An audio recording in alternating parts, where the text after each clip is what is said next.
जय भीम सारे भाइयों को। आज है हमारा दूसरा दिन। स्ट्रेचिंग करके हमने करी 5 मिनट रनिंग। वार्म अप करके हमने किया एब्स का workout. Upper abdomen, lower abdomen, fat burning, 40 shoulder press pushup, 40 combo pushup.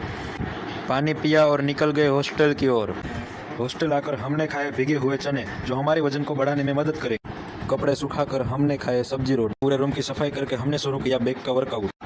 50 long grip pushup, 50 close grip pushup, 50 bench overload. फिर किया हमने बैक पुलअप। क्रेटिन पिया और 9 बजे शुरू किया बाइसेप का workout. 50 waiter curl, 50 hammer curl, 50 dumbbell curl. मैं पहुंच गया मेरे दिन के लास्ट पड़ाव में, जो था मराठी दलित साहित्य को पढ़ना। हमने पढ़ा नामदेव ठसाड़े के बारे में, जिन्होंने 1972 में दलित पैंथर की स्थापना की।